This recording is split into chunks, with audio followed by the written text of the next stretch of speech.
Yes, sir. Yes, sir. What's good? What's good? As y'all already know, this is the BRAINZ podcast. We got my man BE31 in the building. Our guy, One Trey Rock. You know what I'm saying? And yours truly, Tone This is the second. Man, look, we appreciate y'all for locking down this live stream. Make sure y'all smash that like button. Really helps the content grow. Really helps everything get everywhere and helps everyone see everything.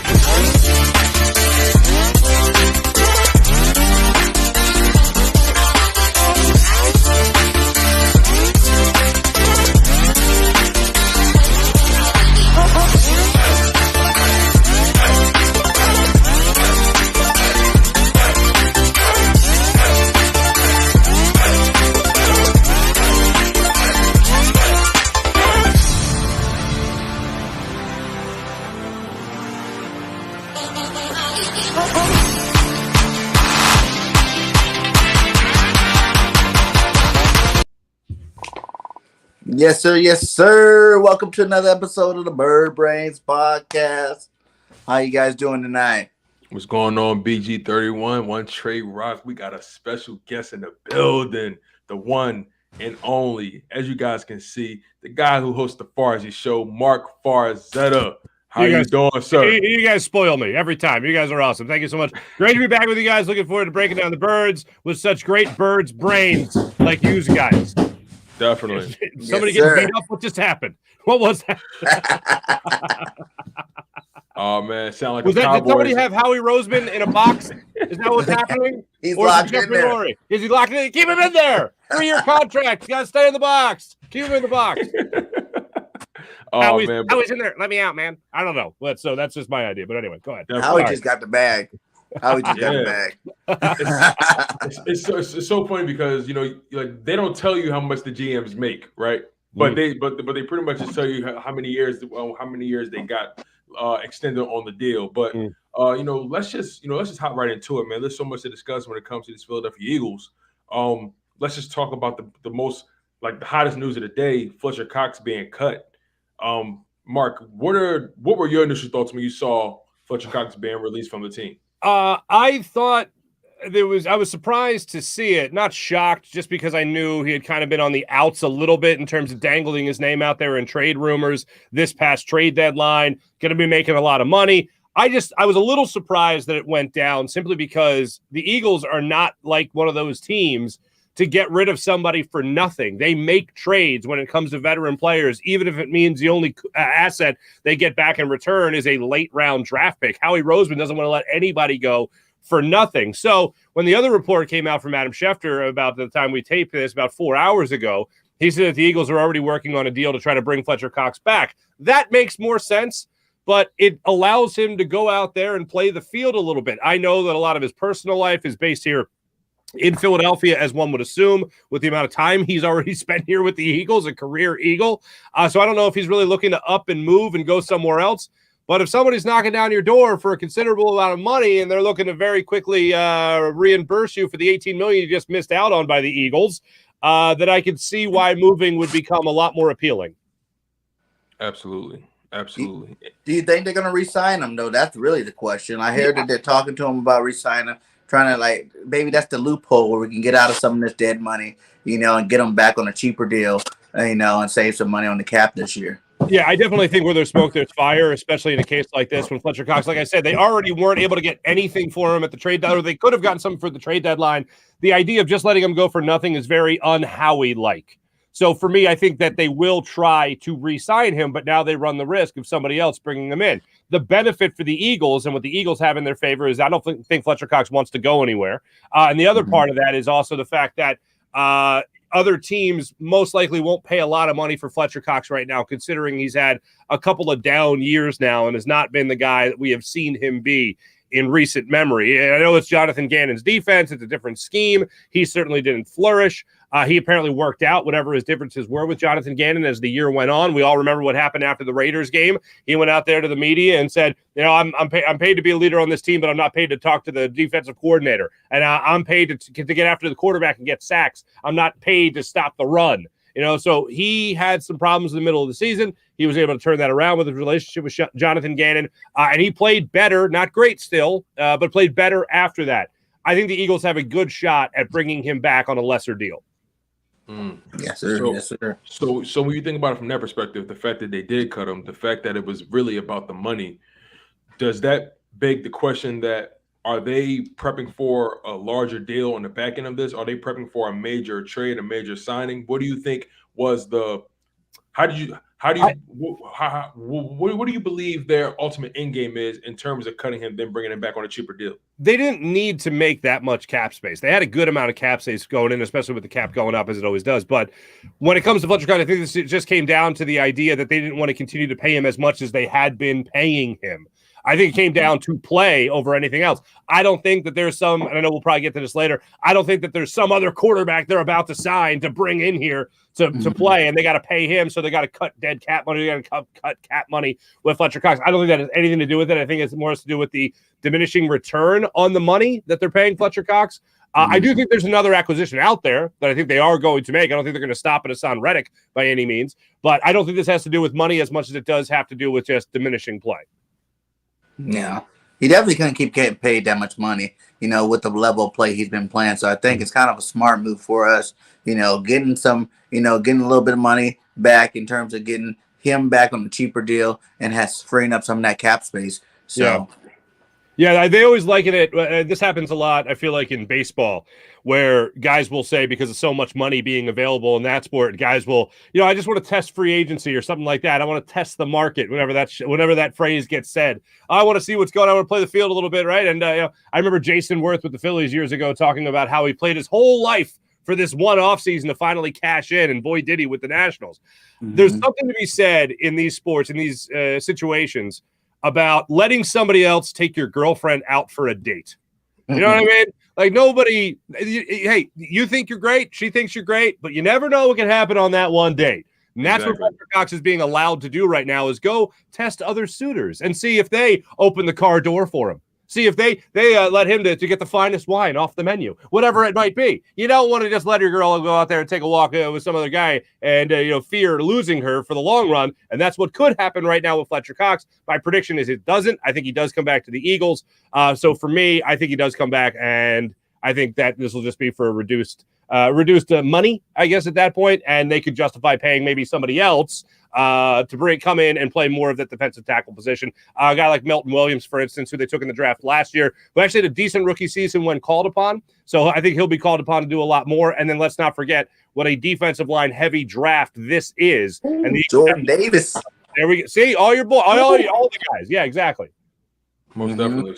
So when you think about it from that perspective, you brought up the draft, you brought up the plethora of defensive talent, especially on the line in this upcoming draft. What do you think the Philadelphia Eagles' most dire needs are when it comes to the NFL draft? Because they have options, they have holes everywhere. They have holes. They're aging on the offensive line. They have holes in the linebacker room. We have no safeties. We need an injection of youth on the defensive line. We need corners. So where do you rank the Eagles' needs? If I'm trying to match my needs with what they try to do, I think they are going to try to bolster the defensive line, and I think that's the first thing they're going to go after in the draft. I see Hassan Reddick, who I think is a great signing, great signing, bringing him in. Edge rusher, outside linebacker, he'll play a mix of both those spots. He'll be used more often, a lot more often than Jannard Avery was used in a similar role. But those roles will be very similar, except like you'll see Hassan Whiteside. Hassan Whiteside. Jeez, listen to me. Reddick. Hassan Reddick, Temple guy like myself, Camden's own. I see him being on the field like almost every snap. Like I just see him being a force to be reckoned with when it comes to an edge rusher and outside linebacker. So I look at defensive line. I look at them bolstering that spot. I don't think they're going to go and do too much. From what I'm hearing from people in the Novacare complex, it's going to seem like Sean Bradley is going to be one of their go-to linebackers. And that's not a name that's going to be exciting a lot of people. Eagles could still bring back Alex Singleton, who is not going to excite anybody, but he knows the system. They could get less money for him. That could be an opportunity to do that. But I think Sean Bradley will get a lot more opportunities at the linebacker position for the Eagles next season. I don't think they go linebacker in the draft. I see them going defensive line, and I see them going safety in around the second round. I think you look at defensive line, you look at safety. I think those are the two things that they're really going to focus on going. And they're still high on Zach McPherson, believe it or not. the rookie corner from last year going into his second season. So I think they think right now they're okay with where they're at with corner, but safety is the unquestionable need to make an improvement when it comes to the Eagles defense and the improvements they can make in the draft or maybe still in free agency. Now, does that bother you though? I mean, think about it from this perspective. You know, we continue to shortchange the linebacker position. Oh yeah, I know we brought in a guy like Hassan Reddick, who's he's multiple. You can line him up in the Sam linebacker position. You can put him on the edge in different packages. But we, just based off what you said as far as Sean Bradley, and I like Sean Bradley. I like Davion Taylor. I like those guys actually. But don't you think it's about time the Philadelphia Eagles actually make a legit move to inject that linebacker position with some actual talent, some impact players? Because that's been the position where that's on the field, especially during gameplay, that's been the position we've been attacked at the most. Case in point, Tom Brady, he carved us up during the season and in the playoffs, most notably in the intermediate.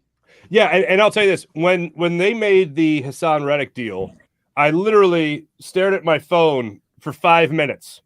I just stared at it reading Mike Garafalo's tweet because I couldn't comprehend the Eagles actually making a move for a guy that will even play a little bit of linebacker. Like I was like, hold on, the guy's an outside linebacker, edge rusher, sure, but he's a linebacker, and the Eagles just made a move to get a really good linebacker. That can't be possible. This has to be fake. I stared at my phone for 5 minutes and then finally snapped out of it. So, yes, it has pissed me off for 20 years. Like we're talking about Jeremiah Trotter and how great he was and having at least a serviceable guy in blanking on his name, Nigel Bradham. Help you win a Super Bowl. Michael Kendrick, serviceable. But, yes, actually going out there and being a guy that could be a perennial Pro Bowler like Hassan Reddick, I'm all about that. So, to answer your question, yes, they need to do more. Absolutely. I really hope they do. But I feel like it would be overly optimistic to think somehow magically, for the first time in 20 years, the Eagles are not only going to make one acquisition to bolster the linebacking core, but they're going to make two. Like, I feel like that would be the end all. I feel like that would be fantastic. I'd love to see it, but I just don't see the Eagles valuing it more than what they've already done. I think the Eagles are looking at it right now like, hey, we just got a very versatile player. And that's all we need to do as far as that position goes. We've already gone above how we normally value that spot. That's how I think they look at it. And in a way, I think the failure of the Jannard Avery deal, and I think he actually played okay. He didn't play as good as they thought he would eventually, but the failure of that deal, I think, was motivation for Howie Roseman and the Eagles front office to say, okay, we saw flashes of what a guy in that role could do. Because Jannard Avery, for not being very good, he had a couple of good plays this year. Set the edge really well, a couple of different games, especially after he lost Brandon Graham earlier in the season. He was one of the guys that stepped up and did that as an outside edge rusher. But Hassan Reddick can do something very similar and do it every single play. So I don't see them valuing the position more so than they already did by bringing in Reddick. Can I ask you something? Go for it. What would make a general manager not value a position that's very important on the team? Money and the way the game is gone. Like when I talk to former players that played those 20 years ago, Hugh Douglas, a regular guest on my show when we were starting the show off, we talked about how that position has not been valued. I've talked to Seth Joyner about how that position has not been valued. And the one thing that everybody's, Hollis Thomas, all these guys, Trey Thomas, all these guys, they all say the same thing. The game has changed to the point where you want a guy that's built like Dawkins playing linebacker. You no longer want the Jeremiah Trotter guy playing linebacker because teams now and the league is so unbelievably more pass happy than they have ever been. You need somebody who is faster more than stronger. You need somebody who is quick more than a guy that will get that full head of steam and just knock somebody over like Trot used to in Philadelphia. That's what we wanted for the longest time. That's not the way the game's played anymore. It's all the other sports that I follow, of course, they all have their changes as time goes on. This is one of the NFL's biggest changes. It's all about stopping the pass. It's no longer about worrying about the run game anymore because odds are that team across the other side of the line of scrimmage is going to be throwing that football, and you want a more versatile, more slender, faster, quicker, more agile linebacker than you did 20 years ago, so to speak. But would you think it's a mistake? Because you see guys like Parsons come in and dominate for the defense. Yeah. And then this draft particularly, We got some studs at the linebacker position that can run around the field, that can cover tight ends, that can cover receivers in the slot. You think it'll be a big mistake if Howie doesn't go grab one of these guys with the first or second round pick? So those are perfect examples, but those are all guys that are examples of the modern NFL and how those guys are so unbelievable at what they do, from dropping back in coverage to attacking the quarterback to getting in the backfield to stopping a running back for a tackle for loss. Those are all guys that are more of the example of the modern day linebacker. Yes, I think they can play any era, absolutely, but I think they're more so shining for the era that they're in right now. I think, yes, it would be a mistake to pass up on any defensive talent like that of Micah Parsons, for instance. But if you already brought in Hassan Reddick, I can't for the life of me imagine the Eagles all of a sudden, after looking the other way when it came to the position and settling for serviceable guys, or just putting in optimism for Casey Matthews all those years ago, if you remember. I think they're going to say Hassan Reddick is our guy. The linebacking core will fill itself out with guys we already have on the roster. Maybe they draft somebody later in the draft, take a flyer on him. I don't know. But as of right now, I would be shocked, pleasantly surprised, but shocked, if the Eagles doubled down on improving a position or a position group, because we're talking about outside linebackers, Sams, Wills, and Mikes. We're talking about all those guys. I would be shocked if all of a sudden the Eagles went, you know what? Maybe the fans are right. Maybe we haven't missed the boat on this whole linebacker thing for 20 years. Maybe we should actually invest in this position. The fact that they did it with Hassan Reddick made me so unbelievably giddy and happy. If I stared at my phone for 5 minutes, fellas, when I read the text that they draft a linebacker or bring in somebody else, my head's just going to explode. And I will never get to be a guest on your show again. I'm sorry. But I would be dead from that happening. But I feel like Reddick's more of an end type of linebacker. Like we said, that's that 5'2" defense. So you're really just adding a pass rusher already. So to go to the draft and go grab another pass rusher in or something, I feel like that'd be overstated. We need middle linebackers. We need the 2, the 5'2", the 2 part. I don't really have that much faith in guys like you said, Singleton, Bradley, those type of cats. They're a good football player, but they're not great football players. We need a great linebacker in the middle of there. That's, we've been missing, like you said, we've been missing that for a long time now. And I think that it'd be like a disservice to our defense. In the Gannon, Gannon comes from that Minnesota where they had Barr and Kendricks, or, controlling the middle of that linebacker. You need that captain on the field that's going to be the game changer, and this type of defense that we run here. Certainly, especially now that you might not have Rodney McLeod, obviously. You're going to be looking around at somebody else to take over the leadership role on that defensive second unit, on that next level, whether that be with the linebackers or whether it be with the safety position. So, yeah. Now, one of the other good things is I had Colin Thompson on my show from the Panthers, also not just a Panther teammate of Hassan Reddick, but also a Temple Owls teammate of Hassan Reddick. And he just told me about what a leader this guy is. And if you need somebody to step up and be vocal and be that guy that's going to be the signal caller, if you will, on the defensive end of things, he's the guy to look to. Now, let me pick your brain about this. Some of the other hot news that's been going on is this Deshaun Watson trade buzz. Yeah. And, you have, so far as it appears, you have teams like the Falcons, the Saints, the Panthers, the Browns have just recently been kicked out of the running. But those 3 teams I mentioned initially are apparently the front runners for this guy. But we know how Howie Roseman likes to play. He likes to play from the shadows. He likes to lurk and pounce and make his move. He's been fairly quiet this offseason, more quiet than we've ever actually seen him.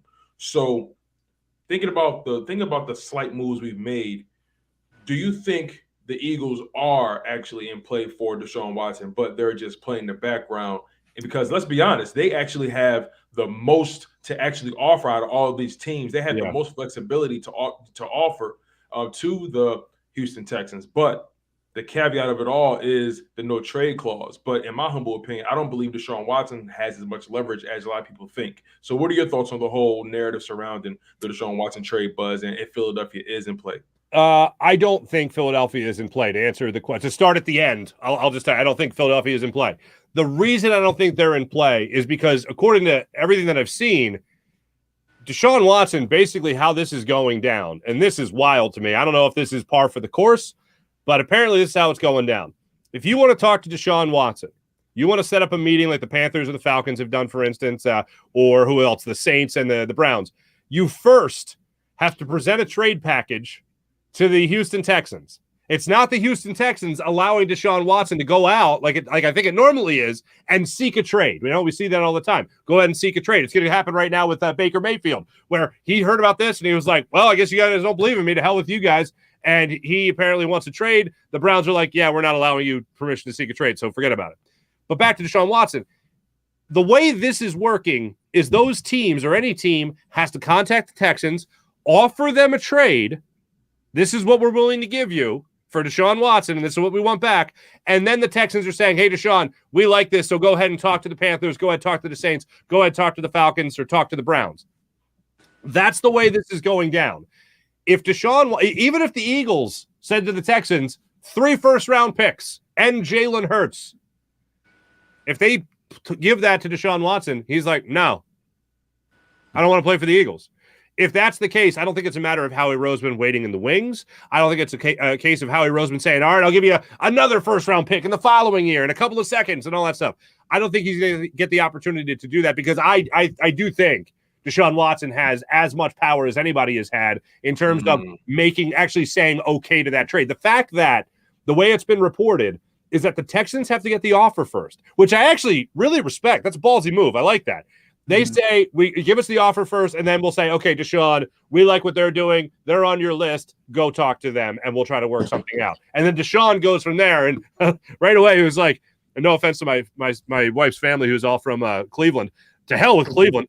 And then he moved on to the rest of them, and now he's trying to make that decision. Now, you may be onto something, right? You may be onto something with that. Sorry, BJ, I got to say this. Go ahead. You actually may be onto something with that thought process because let's think about it from Deshaun Watson's perspective. Outside of football, this man has gone through one of the more turbulent past 365 days that anybody can go through, right? Yeah. Now, we all know he's from the Georgia area. He went to Clemson, which is in the Carolina area, I assume, correct, right? Mm-hmm. So, Clemson's in Florida, I think. Florida. Well, the southern area. Yeah. The southern area, but not Philadelphia. Right, exactly, right? So when you think about it from that perspective, Deshaun Watson, in his mind, he needs familiarity. He needs comfort. He's been in the limelight for the past 365 days. Going to a place like Philly may not necessarily suit him mentally or emotionally, but going somewhere like the Falcons or New Orleans or Carolina. South Carolina. I'm sorry, South Carolina. You were right. South Carolina. I think Clemson because Dawkins is from Florida, I think. And yeah, anyway, go ahead. Yeah, sorry. Got it. But yeah, to my point, right? You know, he's built equity in those places in Georgia. He's built equity in the Carolinas, right? So when you think about it from that perspective, it implies that most likely he's seeking comfort. He's making a life decision rather than a football decision. So Atlanta would be the best fit, to be honest. Because the Eagles made the playoffs. I hear that deal's pretty much done. Right, because the Eagles made the playoffs. They're technically a better team than these teams that are in the running for him. But he's, again, choosing a lifestyle decision more so than a football decision. Is that fair to say? Yes and no. It's hard because when you're that young still and you've put together multiple Pro Bowl years already, I think no matter where in your mind, wherever you go, you're going to win because you're there. So as much as it might be easier to win in another spot, I just think his mind is wrapped around the idea that even if I go to a bad team, and that's why some of the teams that he's looking at, some of the teams that were even allowed to talk to Deshaun Watson, like the Cleveland Browns, for instance, they were allowed to talk to Deshaun Watson simply because, if I go there, I'm the difference maker.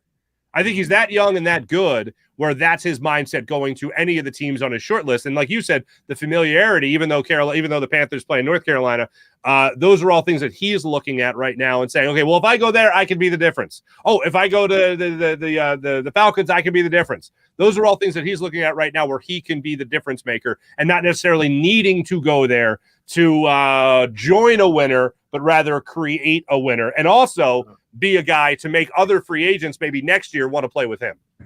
Yeah, and I don't even think we have the money for him anymore, to be honest. Like, he's on demand a lot of cash there. Yeah, Howie's a wizard. Like, I almost try to ignore the cap when it comes to Howie. Like when the Eagles signed Alshon Jeffrey, I remember they were like $10 million under the cap, and they signed him to $14 million. I'm like, how the hell is that possible? Like, I went to grade school. I know addition and subtraction. I don't get it. Whatever. I'm done with it. Howie's a wizard. That's the end of it. He be shaking and maneuvering, man. Yeah, exactly. Yeah. I like when people try to tell me, oh, well, what about the cap? And I'm like, I don't even know if there was a cap. They tell me about it. I kind of know something about it. But like the way Howie Roseman works, the next thing you know, there's this guy's restructured, that guy's restructured. And then the next thing you know, they got another $15 million under the cap that they can go get somebody. You know, that's just the way Howie Roseman works. And what is your opinion on Howie getting that extension? Are you happy about it? I'm not happy about the timing, man. First off, can we all agree that if you were going to bring in somebody else as the guy to run the front office, you would have your pick of the litter for somebody that would want 3 first-round draft picks to inherit, right? So if you're going to hit the reset button on a front office, kind of right now would be the time to do that. Because even if a new GM comes in, he would still want to see how Jalen Hurts would perform. Like, he would still want to see that, and then use those first 3 picks, make another move, bring in another quarterback, maybe take one of those first-round picks, flip it to next year, which I think Howie is going to do in this draft. And that way he has a little leverage, a little insurance in case Jalen Hurts isn't the guy. He then still has 2 first-round picks next year to maybe get a quarterback in a more quarterback-heavy draft. So that's something I think Howie's going to do. I think another GM would do the same thing. So if the Eagles were going to hit the reset button on the front office, this would be the off season to actually do that. In terms of just making the move, I don't like that it was done right now. Like, if you're Jeffrey Lurie and you're Howie Roseman, you got a pretty good relationship. I think one trusts the other pretty well. Jeffrey Lurie knows the optics of this. So you mean to tell me, Jeffrey Lurie, that if Howie botches this draft and it does not look good, and Jalen Hurts even, Howie's second-round pick, while he just signed a $160 million deal, Carson Wentz, he goes and takes a quarterback in the second round of that draft? Like, that's crazy to me. But if you're Jeffrey Lurie, you know the optics of this. If this year is a bust, and whatever draft picks they come away with all look like they can't contribute, you mean to tell me that you're actually going to sell to Eagles fans? Just coincidentally, it takes 3 years. It takes 3 years to judge a draft. So that means Howie Roseman right now signing that 3-year contract extension will have this draft as his judgment if he is to get another contract under Jeffrey Lurie. So Jeffrey Lurie, why not in that trusting relationship at least play to the fans a little bit here and say, we got to see how this draft goes. Exactly. Because if this draft is a bust, why do I want Howie to make any more picks? I would definitely let me say something real quick, Tone. We on the same page, bro. It's like, why this early? We didn't even get through the draft yet. Nothing. I would have been fine if once the off season was over, everything cleared, and then we touch base with Howie, like, okay, now we can work with something right here. But why do it this early? It's like it doesn't make sense. Now it's giving Howie all the room in the world to bust on this draft. Oh, my God. He has no pressure on him right now. So it's like, wow, it doesn't make sense to me at all. Like, but I mean, who knows how the front office people think? But in my eyes, it doesn't make sense at all. Yeah, I don't get it. I feel you on that. It also begs the question: what has he done between the end of the season versus up until now to necessarily warrant that money? But even then, you brought up Jalen Hurts quite a few times. Jalen Hurts, as it appears, especially if Deshaun Watson is not in the cards, it appears that Jalen Hurts will most likely be the starting quarterback going into the 2022 season. Now, Jalen Hurts, we saw how he played this past season. He had ups, he had downs. There were moments where he was mediocre. He actually had an injury. So what's your unadulterated opinion on Jalen Hurts as it stands right now, and what do you believe his upside can be, especially as his team is personally constructed? Yeah, I think the last time I was on with you guys, I phrased it like this, and I'm still in this realm. I don't know if Jalen Hurts is Mr. Right or if he's just Mr. Right now. I definitely think he's Mr. Right now, meaning for me, when the season ended, I said, you know what? Give me another year of that. Give me another year of this guy growing, learning, working hard to improve. Because for a number of reasons, the athleticism is obvious, and he gets a really bad rap for his arm strength. I think Jalen Hurts' arm strength is fine. I think his accuracy needs a lot of improvement. Like, I would put his arm strength on that of like Nick Foles. Nick Foles wasn't gunning it. He wasn't slinging it. He was throwing pillows down the field, very catchable balls. He was very accurate. But when it comes to arm strength, I don't think he was a top 15 quarterback in the NFL when it came to arm strength. I don't think Jalen Hurts is either. Jalen Hurts' arm strength is fine. His accuracy is what needs to be vastly improved. I want to see that step up from his a full year as a starter to this year coming up as a starter, and I think he's going to get that opportunity. The other thing I really like about Jalen Hurts is that in a day and age, fellas, where we can't go 20 minutes, and I'm not criticizing this, but this is the day and age we live in, where we can't go 20 minutes without hearing about my mental health, my anxiety, my depression, whatever it is. Jalen Hurts, I want to applaud for being so mentally tough. Like, I want that head on the shoulders of anybody who's my quarterback. I want that head on the shoulders of anyone who's an athlete that's going to be playing in my city. That's what I want from an athlete, the way Jalen Hurts thinks. I think the guy is so unbelievably mentally tough. All the stuff going on with Deshaun Watson before last season, all the stuff going on with Carson Wentz at the end of 2 seasons ago. What does he say? I'm above it all. I can only control what I can control. I'm going to come out here every day. I'm going to work my butt off to make sure I'm the guy. If you don't like that in an athlete, if you don't love that in an athlete, then you can't be that big of a Philly fan, because that's what we want every single day from our athletes. As far as the intangibles on the field that obviously matter most, I told you about his arm strength. I thought there were enough times to give me hope for this coming season. There were enough times last season where I saw Jalen Hurts drop back on a 3-step drop or 5-step drop, survey the field, still have the ball, and I thought, he's just going to take off. But he didn't. He stepped up in the pocket, rolled out, bought time, created throws downfield, waited to get wide receivers open downfield by creating time with his legs, and he wasn't just taking off. I think it's so easy to look at an athletic quarterback like Jalen Hurts and go, he just wants to run. Well, okay, that he's not bad at running, so I'm not hating on that. But when he does it to create space, he's still more of a running quarterback than a mobile quarterback. And I'd rather have that mobile quarterback like I know Jalen Hurts can be, and we saw enough flashes of that last year, where he's not taking off to run every time, but he is buying time for his wide receivers to get open. I saw enough of that, all of that last year, from the mentality to the physical intangibles to the arm strength. I saw enough of that last year to, to give me hope, that he can actually go out there this year and prove he's the guy.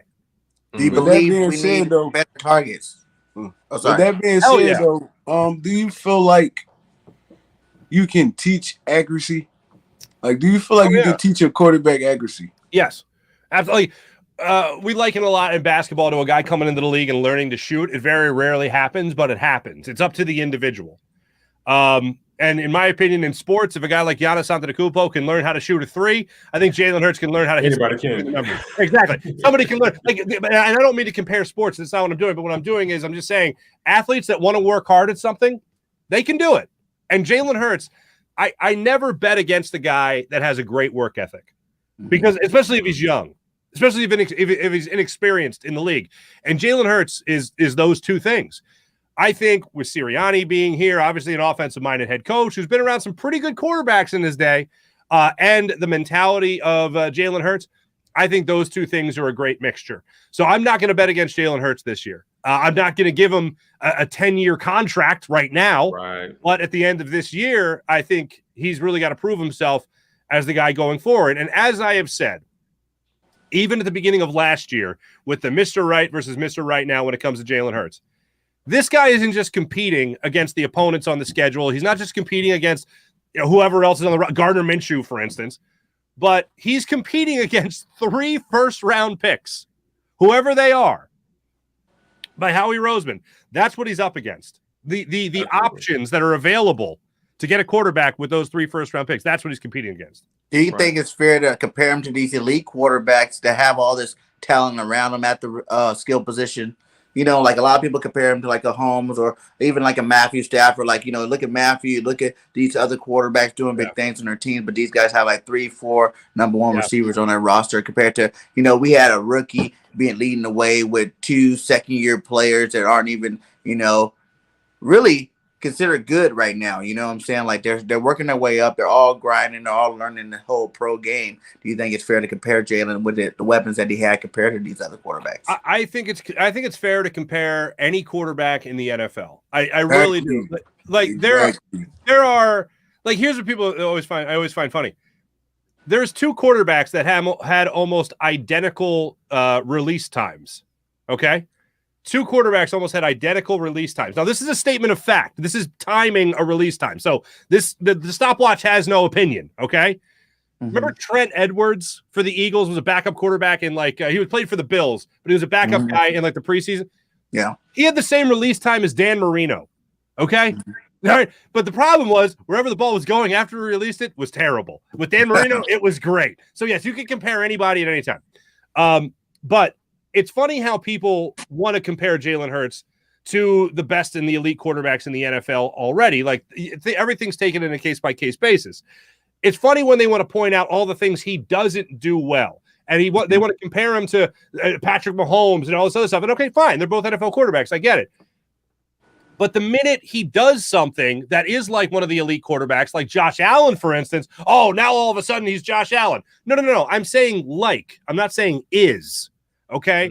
Josh Allen's numbers, his second year in the league, were very close to what Jalen Hurts' numbers were last year, his second year in the league. So the point isn't the fact that their numbers were similar at this point and that Jalen Hurts is Josh Allen. The point is that, hold on, if Josh Allen could grow in his career like this, why can't Jalen Hurts do something like that? It's not that right now he's as good as Josh Allen. You're missing the point. The point is that he can grow. He can possibly be that good one day. If he's at this point now and this other guy did it, why can't he do it? So that's where I'm at with Jalen Hurts right now. I would love to see him take the reins for the foreseeable future, but he does have to improve most notably his accuracy.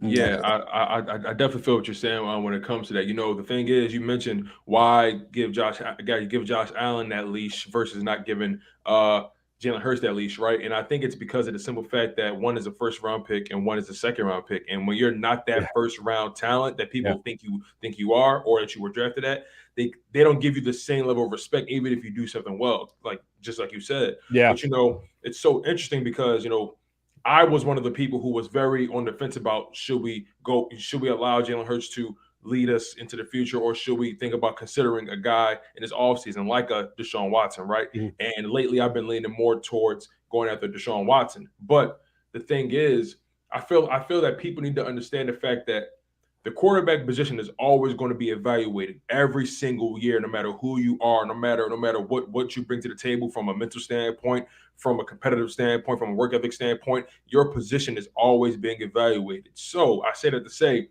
when there's an opportunity to get a guy who's significantly better at this present moment, you can't be mad at other fans or GMs for even wanting to lean towards that, because you know, the NFL is not for long, and a lot of these teams are making moves for right now and maybe the next year or so.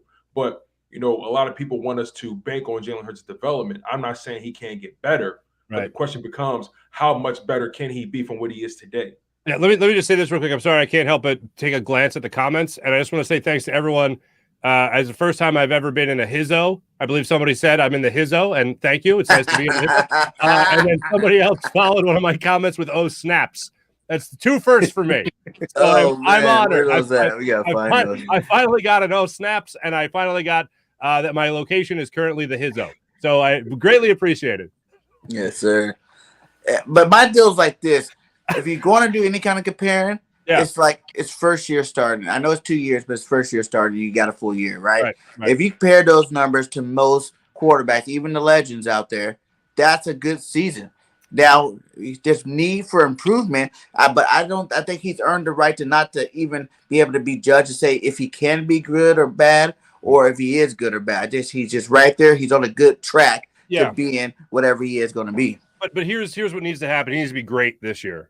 Exactly. Jalen Hurts needs to be great this year. Like last year, you could make I hate using the excuses, but more the explanations. I'll say explanations for why he why he wasn't better. This year, he has to be great. That's no question. And as far as where you're drafted, like it's amazing. Tom Brady had to win, 7 Super Bowls for like people to forget that he was a 6th-round pick. Jared Goff, Carson Wentz, both got traded a couple of years after they were 1 and 2 in the draft. So for me, the more I pay attention to draft, the more I feel like an idiot because you have no clue what's going on. And it makes me think about the guys that are the GMs and they're actually making these visits and they're getting invested in some guys. They're like, we're definitely going to take this guy, you know? For me, like those guys get paid to do that. I get paid to follow it. All right. Exactly. When it comes to drafting, I do not give a damn about where they were taken in the draft anymore. If you're a 6th-round pick versus a 1st-round pick, 1st-round picks are Hall of Famers. That's what they should be. Not Hall of Famers, starters, and most of the Hall of Famers are 1st-round picks, obviously. So there's some credence there.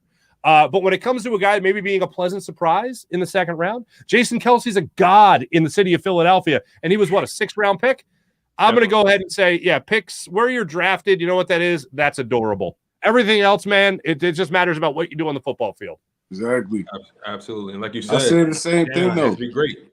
I say the same thing every time I'm in the hizzo, fellas. That's what I do. In the hizzo, Mark Fizzo. You can ask BIRDGANG. Well, it's 32 starting quarterbacks in the NFL, right? You can compare any starting quarterback to any starting quarterback. Right. That's how I don't care if he was a rookie, first round pick, 17 years.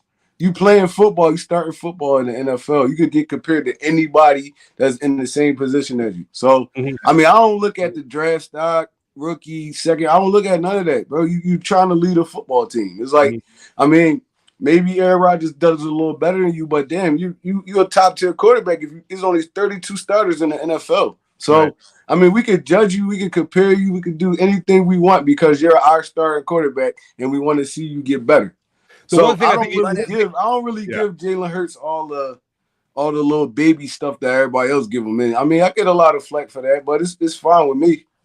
The one thing I try to always consider is the situation, who he's throwing to, who his head coach is, what his offensive line is doing. But yeah, that's things that I think we need to concentrate on still. Yes. Yeah, all right. But like you said, you know, in closing, Farzy, he has to be great this year. He was good this year. He was good this past year. He was solid. He has to take his game to another level because whether we want to accept it or not, that contract year is coming. And the way he's been playing so far, he's going to demand between 25 to 30, maybe 32 million. But just because the way the market is set up. Right. But if he wants to be the future of this Eagles team, he has to be great this year. And the question will always remain, how great can he be? Yeah.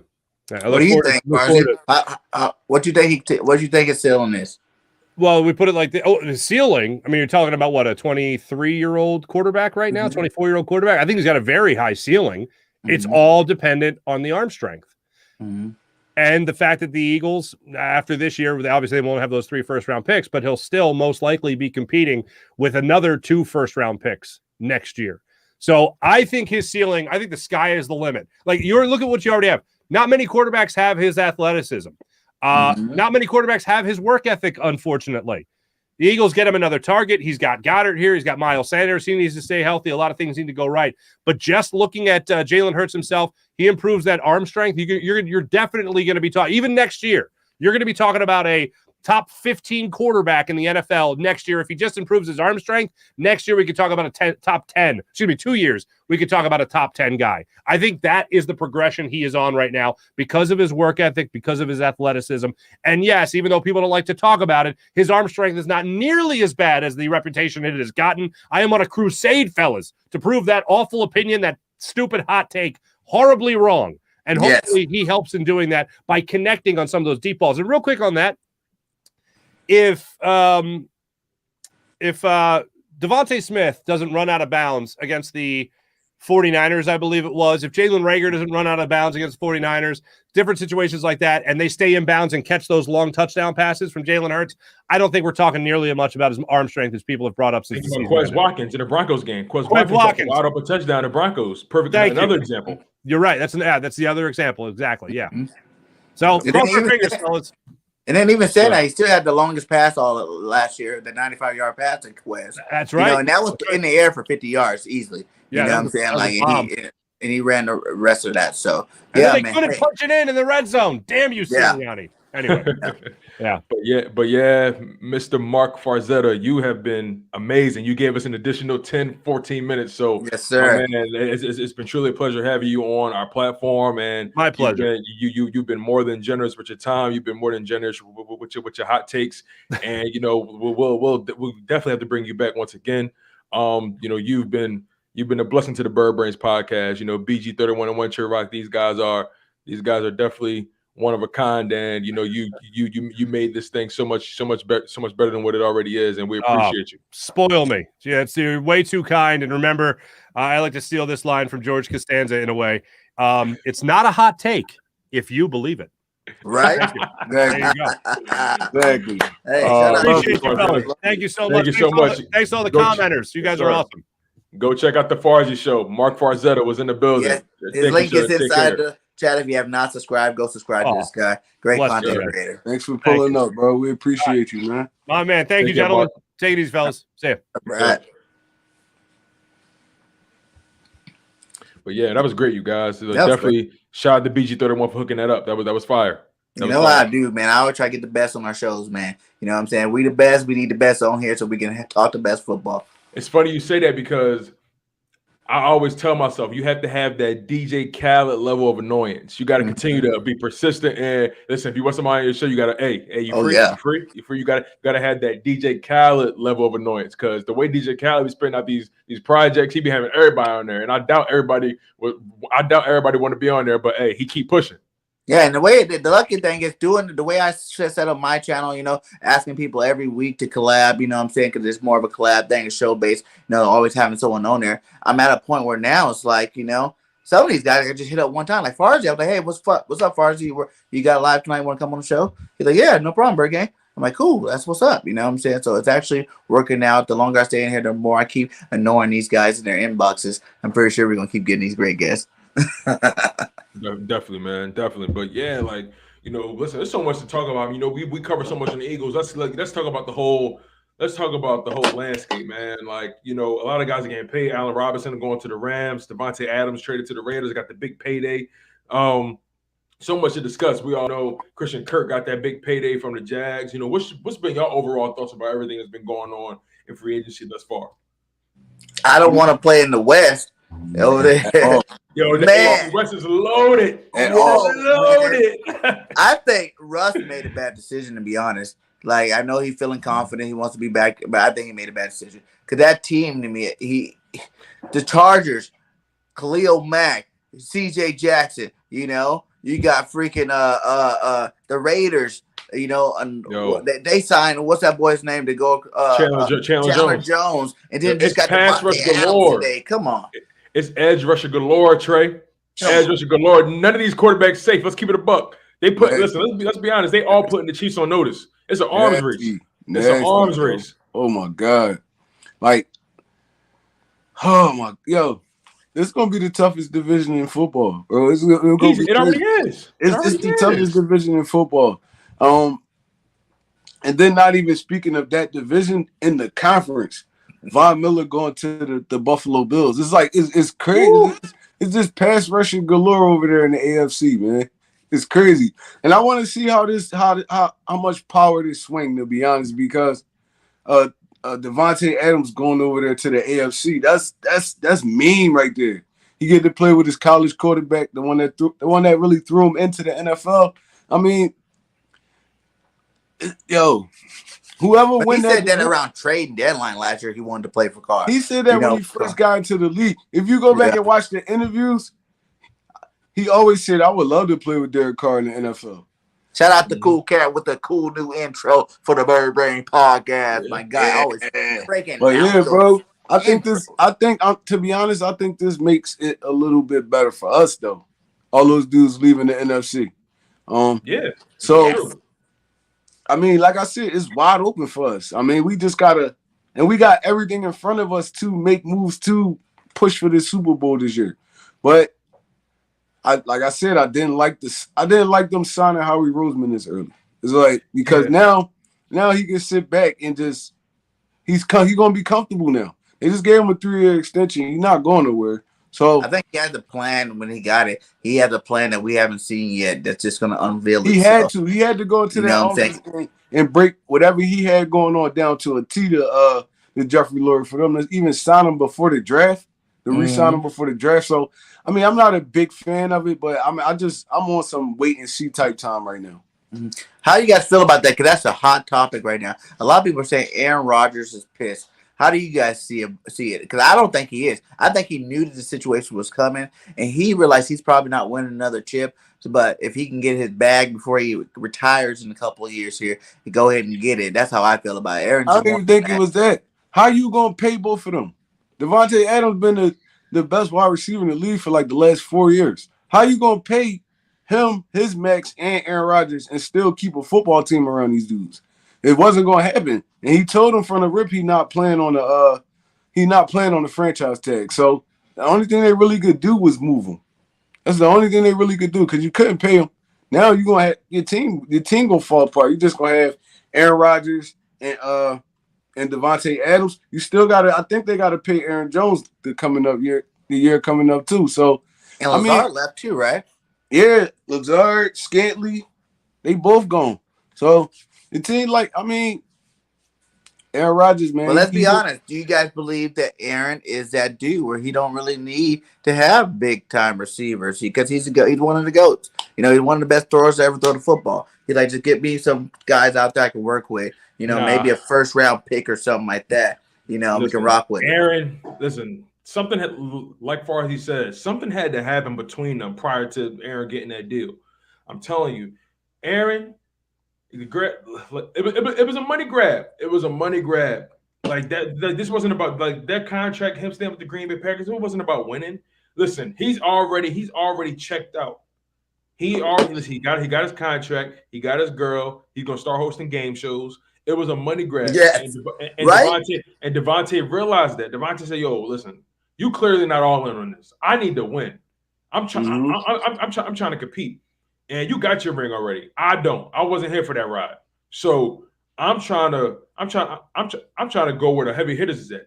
And the AFC West is where all the heavy hitters is at, man. This NFL season upcoming gonna be lit, man. I'm watching every AFC West game I could catch. Facts.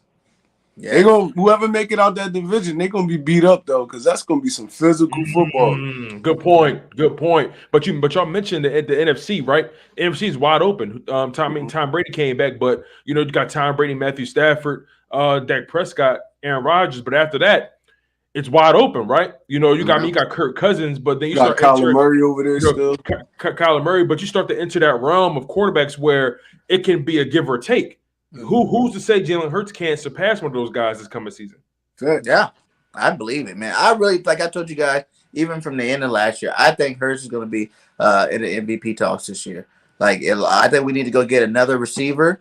I need Quest to take that next step, even though he was good last year, take that next step this offseason. I need Devontae to take that step this offseason, and I need us to go grab another receiver. And Goddard, too, take that big step. And if those guys take the normal progression that they're supposed to have, year to year in the NFL, man, I think Hurts is definitely on that track. This is going to be the first year, same coordinator, same playbook, you know what I'm saying? Even all the way back to high school.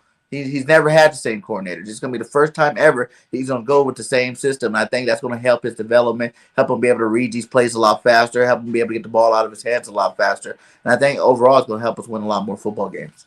I agree. But at this point, who we going to go get? Juju. Juju's still out there, but he's still young, 25, Pro Bowler, former Pro Bowler. You know what I'm saying? Yeah, but we seen Juju in a number one wide receiver role though. He crumbled. I'm gonna keep it as real as possible. He crumbled. He couldn't hold up once AB left. But you seen a rookie come in and you seen a rookie come in and basically. You seen a rookie come in and basically take over that number one spot though. So but you gotta realize Claypool's a monster. You know what I'm saying? He's a big beast. You don't teach size. Claypool came in with a lot of size, a lot of athleticism. But Juju big too, yo. Ain't Juju not as big as Claypool? Claypool's a monster. He's not bigger than Claypool, but I think to your point, right, about Juju not having that 1A, 1B receiver like he had with AB. It'll be interesting to see it. It'll be interesting to have to watch guys have to pick up on Juju and Devontae. Devontae is a route running demon. So, yes, we're expecting Devontae to take that next jump, but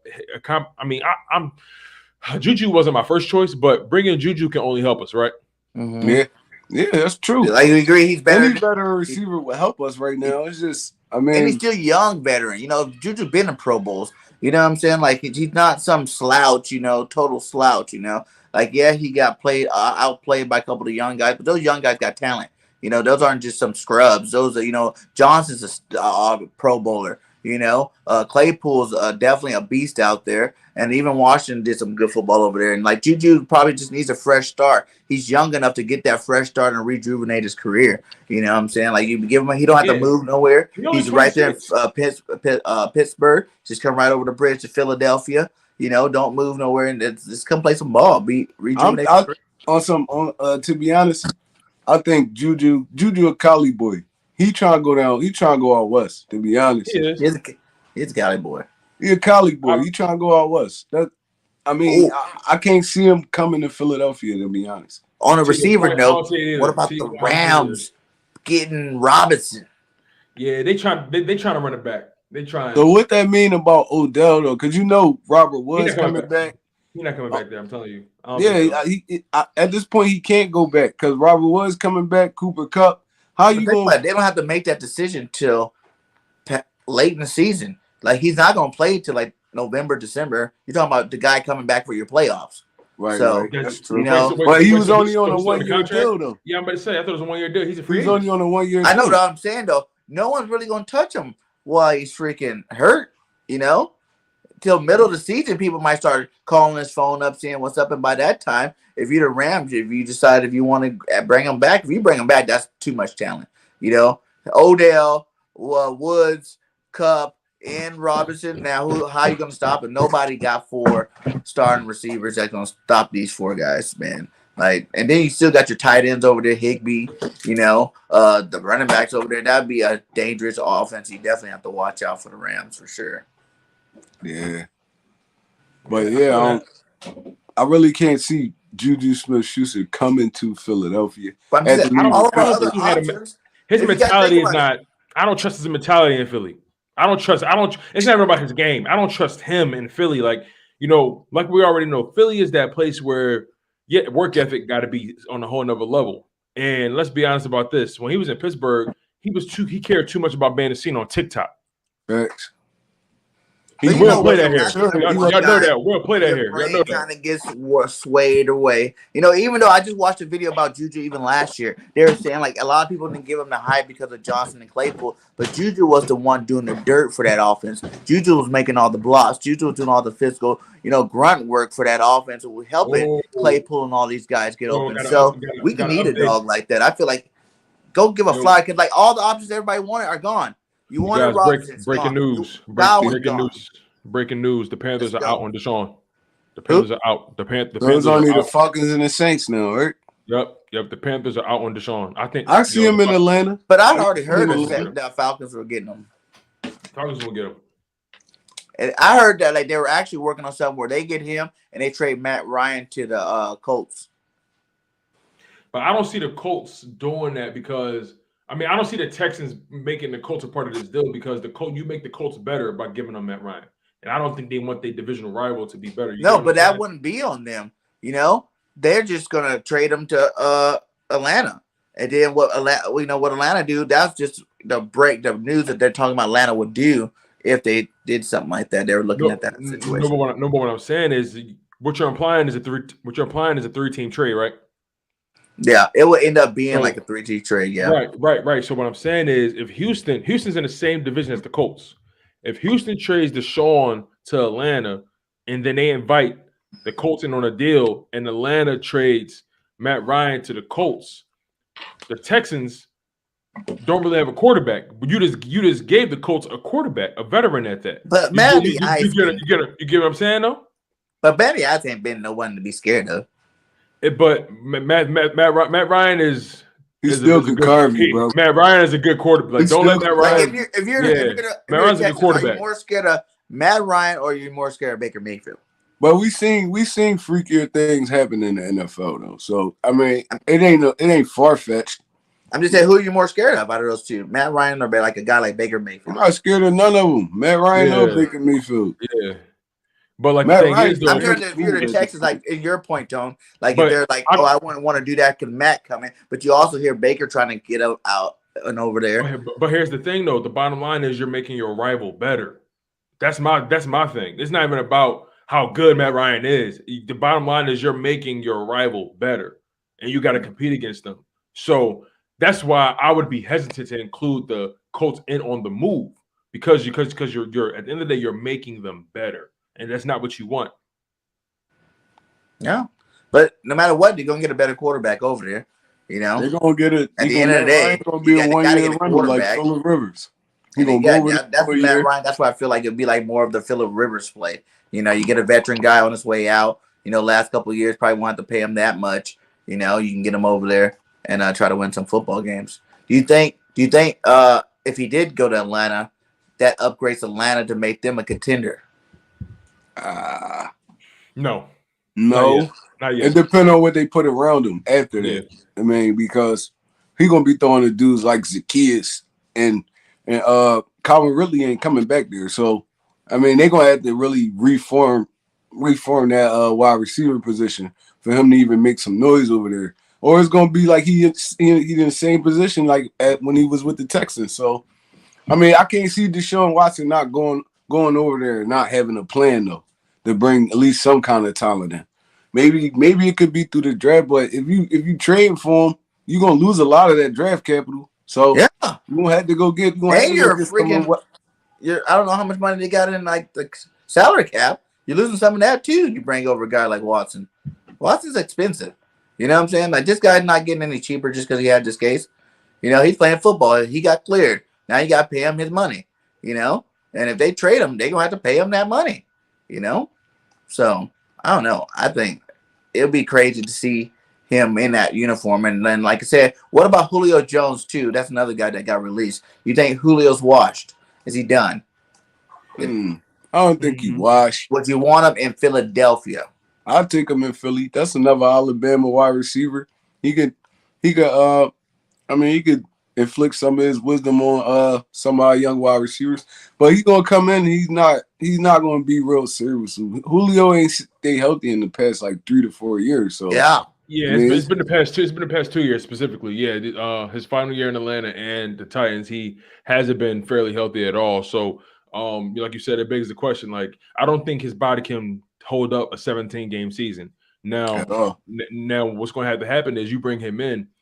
I'll probably see him playing between 12 to 14 games at most. Most likely, he's going to have those off games, those games where he's getting not conditioning, but massage therapy. You know, just therapy, like just making sure he can sustain the long haul. You feel what I'm saying? Mm-hmm. All right. Well, Alcabar said, what about Sammy Watson or Landry? I like Jarvis Landry. A lot of people keep talking about he injury prone, but he just had that one season where he got hurt. That's not the case with Jarvis Landry. I feel like you can actually get Jarvis Landry on a pretty cheap deal. So that'd be interesting. Sammy Watkins, he's the one that has been having injury issues. So I'd much rather have Sammy Watkins is a bigger body, obviously, but Landry, Devontae Smith, Dallas Goedert, that's a pretty potent passing attack. Or do you think they forget it and go get Drake London and draft?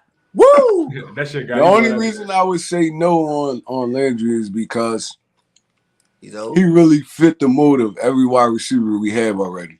That's a good point. Very good point. And like, he's small, shifty dude. I mean, he's not really fast. He's not going to run past you enough, and he's a possession receiver. And we basically, our number one receiver is a possession receiver. So we need a little different mix. Like, we need a bigger dude. I mean, somebody that's a bigger target. I love Jarvis Landry if we had 2 mountains on the edge already. But all our receivers are about 6'1", 6'2"-ish. So, I mean, I don't feel like it'd be a good mix. So what do you think? Because like I said, who's left in free agency? Period. Is there anybody left besides those guys we just named? Landry, Julio, Zach Pascal from the Colts is left. See, I don't think that guy's good enough. Basically, you also got Byron Pringle from the Chiefs. He was very when he got opportunities, he was very productive with the Chiefs. Byron Pringle. But I feel like we got those type guys that are good, not great. I think we need a great receiver. Or at least someone that but that's not there. But that's not there in the preseason. It's not there. Unless you try to put a trade together, you're not getting no super talent right now. What about if we're going after DK? You guys want DK? DK gonna cost you a little pretty penny, and because he looking for a contract. Yeah, and mind you, DK only like what 25. So He's trying to get paid. He's trying to get that bag. Mm-hmm. The guys that are left on the market right now, you have Julio Jones, Jarvis Landry, Will Fuller, Jamison Crowder, who I actually like, T.Y. Hilton, who I don't want. He get hurt every time you breathe on him. Juju Smith-Schuster, Cole Beasley, Emmanuel Sanders, who's a veteran, AJ Green, who gets hurt every time he stubs his toe. Emmanuel's not bad, though. He played pretty good with Buffalo. No, I like Emmanuel Sanders. Emmanuel Sanders is a dog. He always gonna be a dog in my book. Always. Zach Pascal, Albert Wilson, Byron Pringle, who I like, Deshaun Jackson, Danny Amendola, Odell Beckham, Marquise Goodwin, Adam Humphries, Mohamed Sanu, DeMarcus Robinson. I'm on the Deshaun Jackson train. D.D. Westbrook, who I actually like. Eagle, baby. Bring him back one last Only time. way I can see us getting somebody if we put a trade package together. He didn't get hurt last year. I feel like Howie sat on this too long, to be honest. He sat on it too long. He's supposed to go after one of those dudes, man. At least bring one in, and then we could draft somebody. But here's the thing, though. I think here's the problem. If you think about all these wide receivers, where did they go? They went to guys they know can get them the ball. You know, we led the league in rushing this past season. That's not a wide receiver's dream scenario. You know, they want somebody they want a team that's not afraid to air it out. Let's really think about all these guys that just got signed in free agency from the wide receiver position, because a lot of these guys went to situations where they know they're gonna get that ball in the air. Think about this. Christian Kirk went to the Jacksonville Jaguars. You know Doug Peterson gonna have Trevor Lawrence airing it out. Allen Robinson went to the Rams. Matthew Stafford's gonna air it out. Russell Gage went to Tampa Bay. He's going to Tom Brady gonna air it out. Zay Jones went to Jacksonville. You know Trevor Lawrence gonna air it out. Cedric Wilson went to Miami. Those guys, you know, that new head coach is going to try to prove that Tua Tagovailoa is the guy. They're going to try to air it out. DJ Chark, he went to Detroit on a prove-it deal, in my opinion. I don't know why he went there. Cam Sims he resigned with Washington. Got Carson Wentz, who's technically a more refined quarterback than Jalen Hurts right now. Rashard Higgins with Tua, I think Jalen has just as much opportunity to air it out as Tua. Not based off the way the teams are constructed, and not based off how the way the coaching is. I'm not saying Nick Sirianni is going to completely not pass the ball, but again, we let teams have no choice but to base it off of what we just did. And I'm sorry, not teams. Free agents have no choice but to base their decision off of how the team is presently constructed now and what we just did. And they know that we led the team. And I mean, we led the league in rushing. Jalen Hurts didn't throw the ball no more than 25, 20 times at times. That's not a wide receiver's dream scenario, especially if you're trying to get paid on a proven. Well, if you look at the first half of the season, though, we did throw the ball 46 times. He wasn't ready yet. He wasn't ready yet. This is going to be a season. What was the total product though? What was the end result? We led the league in rushing. Those guys see how things transpire with us. That's regardless of what we would like or what we think should happen. Our situation is not a dream scenario for these star wide receivers like a Devontae Adams, because a lot of people were saying, "Why didn't we make a play? Why didn't we make a play?" You think Devontae Adams coming to Philly with the quarterback who's still trying to prove it? But what about this? He said Howie tried for most of the receivers. We just don't have the money to do it. We didn't have enough money to sign with Devontae Adams that kind of contract. No. All right. Okay. Let's think about the other guys then. A guy like let's think about what some of the guys signed for. A guy like Zay Jones. Zay Jones signed for a $24 million deal, 3 years, averaging $8 million a year. Basically, we can afford that. You know what I'm saying? A guy like Cedric Wilson from Dallas with the Miami. I feel like you got to go for a guy that you think is going to be better that can come in and be your number two. That's going to be better than what Quez Watkins is projected to be. Any of them guys could be number two. He just named Zay Jones is better than Quez. Zay Jones is better than Quez Watkins. Over Quez. All Quez give you for real right now is speed. But I feel like he's been improving. You've seen a jump from year 1 to year 2. What about if he makes that same type of jump from year 2 to year 3? Year one, he didn't get no tick. Year one, he didn't really get no snaps. Like, you know, year 1, Quez really didn't get like what did he improve on? Like the bench, like from the bench to playing? Route running?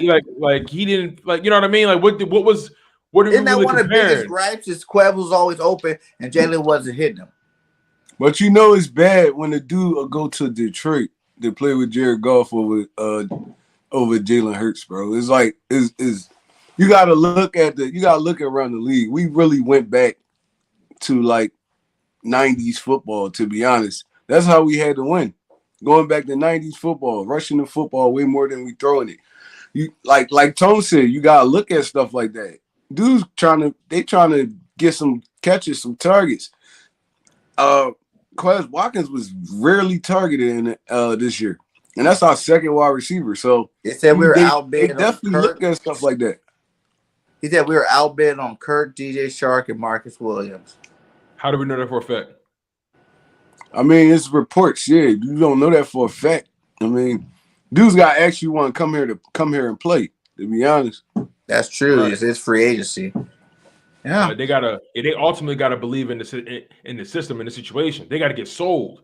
And based off of the way we played football last year, you can't sell a wide receiver based on what we're doing over here. You can't. Right. Now the only way you could have. Now listen, here's the thing: the only way you could have sold a wide receiver on coming over here is if you managed to get a quarterback who's proven from the pocket, like a Deshaun Watson or a Derek Carr. Right? That's the only way you probably could have convinced those guys to come over here. But Jalen Hurts, because of his play style and the way the coaches cater to his play style, you can't really convince one of these big name wide receivers or even these tier 2, tier 3 guys that want to take a chance because, like Trey said, they're trying to get targets. You know, and you got Devontae Smith trying to get targets. You know what I'm saying? Dallas got it. It's some miles to feed over here already. What do you guys say about this? Mitch says, how you guys feel about Will Fuller? He get hurt too much for me. Yeah, he a Philly dude though. Man, he get hurt. I love Will Fuller. I had the opportunity to play against him a few times. I mean, in Philly. So, I mean, he always gonna be good in my book. But NFL wise, he does get hurt a lot. It's like we don't need that at all because we got too many players on our team that get hurt a lot. So, I mean, but at this point, it's looking more to like we're gonna be leaning towards more rookies and stuff like that to carry this football team again. And I don't feel like that's a good move for this year. We need at least one veteran on this wide receiver on this team, a good veteran. Like I'll even take Emmanuel Sanders, to be honest. I think Sam Sanders. I'll even at this point, Emmanuel Sanders trying to win. That'd be fun to watch. That'd be fun to watch. But you know, like you said, I mean, Sanders, he's looking to go to a contender, probably. He trying to win. Yeah, he's not trying to go to no team where they got all this. He got to teach all these rookies. He's not trying to do that. He trying to go. He at the point in his career where he trying to win. He trying to go to the Super Bowl and win. So, I mean, that's going to be a little stretch too. And if that's the case, so what you guys said, how they're looking at it is like, we're not going to be passing the ball enough for them to want to come here. Well, if you know that and you're getting that reaction, why don't you just go all out and go get one of these like running backs? Like go get a Fournette to pair with Miles Sanders for the year, and just go ahead and keep your whole run game popping. And you got a big time back like Leonard Fournette to pair up with Miles Sanders. So we need another back. We don't need Howard back. We don't really need Scott back. We have Fournette, Miles Sanders, and Kenny Gainwell. Yeah, I feel you though. I feel you, but knowing Howie, he gonna get his running back in the draft. He ain't spending no money on a 1-year rental. He gonna get his running back in the draft on a cheap ass contract. Like, you know what I'm saying? He not going to invest that kind of money on a 1 year for a running back. Because Leonard Fournette probably gonna try to fleece you for let me get $8 million, $9 million. Like, it's like, nah, bro. I don't even believe in the theory that Howie gonna make a splash in this offseason, to be honest. They think that was just it. That was a splash. And now we're waiting for the draft for the second round of free agency. Yeah, the splash is, to be honest, the splash is Howie Roseman just getting extended just now. That's the splash right there. That's how he splashed. I don't feel like we making no more moves. It's gonna be draft, and then we off to the races with the season. To be honest, I don't see how we putting nothing together to make a big move. And what's a big move? To be honest, what's a big move? Going at the DK, that's a big move. I'll take that. But DK just can't released, or was he traded, or is he a free agent? I'm not sure. Alan Lazard, 6'4", 240. That's nice. They played with Aaron Rodgers here. I think he was released. Well, what about him? Is he good enough to add to the team? Yeah, he's a dog. I like Alan Lazard. But I'm just saying, like, imagine going from Russell Wilson, right, one of the best quarterbacks in the NFL, and then trying to come over to Philly to play with Jalen Hurts. Like, it's no disrespect to Jalen Hurts. But it's a mentality, too. You should feel like he said about Watson earlier, how Watson feels like he can go to any team and make them better. As a receiver, you should feel like you can go to any team and make them better. You know, make your quarterback better because you catch everything. You can. I feel like that's the kind of mentality you should have as a receiver as well. That shouldn't just be like a quarterback thing. That should be like an all-player thing, to be honest. You should have, but a lot of them don't have that though. Yeah, a lot of them looking at it like my bad, Trey, but a lot of them looking at it like, go ahead, you good. A lot of them looking at it like, okay, can he get me to rock? That's how they're looking at it for real. All they care about. Right, because they see it as, I ain't throwing the ball to myself. Look, I run my route, I get open. Can he get the ball to me? That's all they're thinking about. There's any merit into that whole Nick tried to, even though it's too early for Jalen then, he tried to get Jalen to start passing a lot more, and then we resulted to the run, then maybe he can go ahead and maybe not pass the 6 to 50 times a game, or maybe not pass the 25 times a game. But, leave it at that 35 range inside there, like up the ante. Jalen go from 25 to like 35 passes a game this year, and now give them more opportunities to get the ball. Man, listen, BIRDGANG, I'm on the same page as you, but I'm just looking at these young guys, new era, everything. All they care about right now is production, for real. That's all they care about right now is production. I mean, maybe back in the day when it was like run heavy and stuff like that, dudes would go somewhere like, all right, well, I mean, I can make it work here. I mean, Michael Irvin getting targeted probably like 10 times a game, 9. The person behind him only getting like 3-4 catches, and they satisfied with that. But it's not like that no more. You got dudes like Cooper Kupp, Odell Beckham Jr. You saw that whole Super Bowl run. These dudes was catching like 9-10 passes apiece. It's different now. Like the era is just different now. Now, what about AB? I don't know. He's still good. I don't know. So the first bad pass Jalen Hurts throw to him, AB gonna let him hear it. But I feel like AB's haven't really been tripping over the quarterback. Last year, he would have stayed with Tampa Bay and messed with his money. I don't know. That's a little slippery slope, man. I don't care how mentally tough you think you is. When AB start ramming, you gotta respond to him because he ain't gonna stop.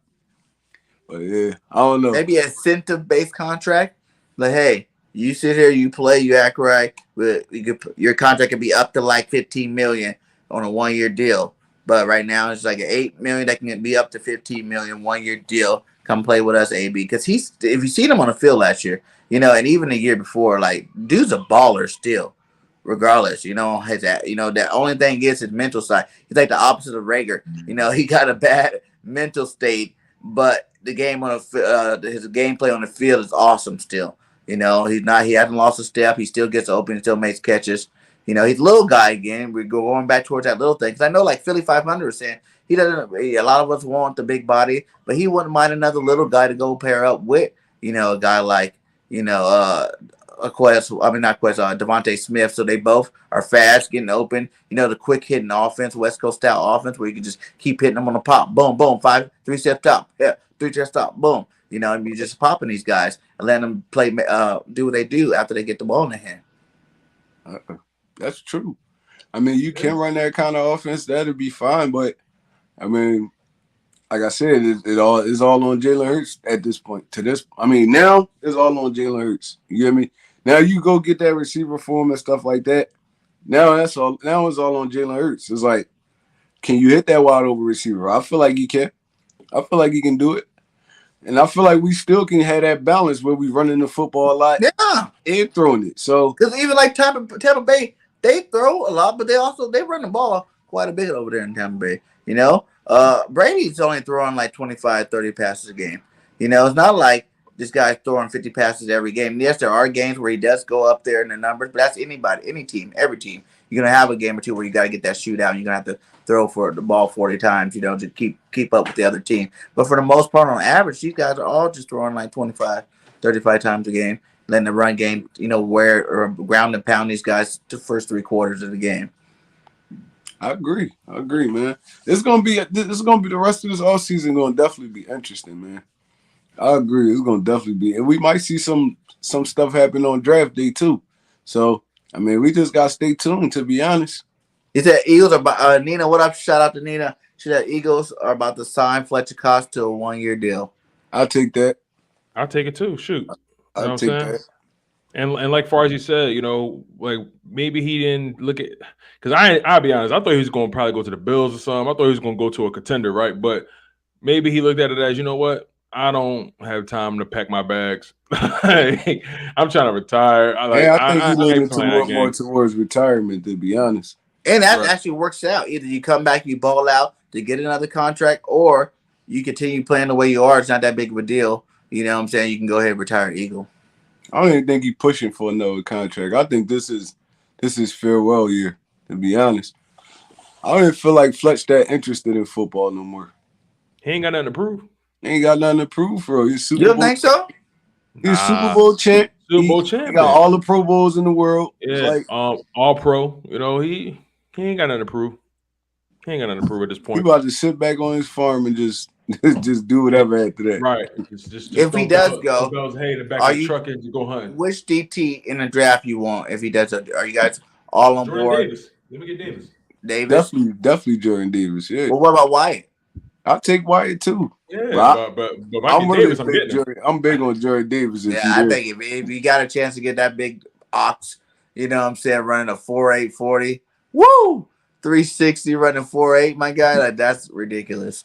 You know, and he definitely can plug and play him in that position alongside of Hargrave. So yeah, man. Hey, great show today, guys. Great show. Hell yeah. Great show. Shout out to the 45 still up in here on all channels. Make sure you go around to all of our channels, hit that like, One Trade Rock, Talk It Up Sports with Tone DeShields and BIRDGANG 31 and BGN Sports Media, man. Go hit that like, go subscribe to whatever channel you're not subscribed to. All the links are inside the chat. You know, so thank you guys. You know, we were up to 55 today in the chat. Much love for you guys showing that support. If you guys didn't subscribe to FARZETTA, and the FARZY show, go make sure you guys go hit that subscribe over there as well, man. Shout out to you for stopping by today.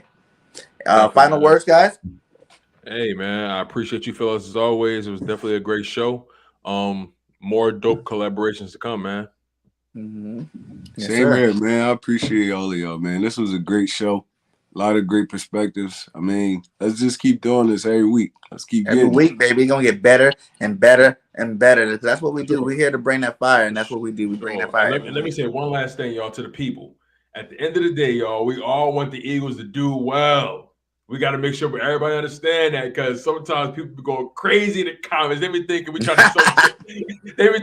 to self-sabotage. They think we saboteurs. Like, I'm like, nah, look, we all just have our own philosophy as far as how we want this team to be built and reconstructed. And at the end of the day, we all want that Lombardi trophy. We all want that ring, you dig? So make sure y'all continue to support the channel, support BG31, support BIRDGANG Sports Network, support One Trade Rock.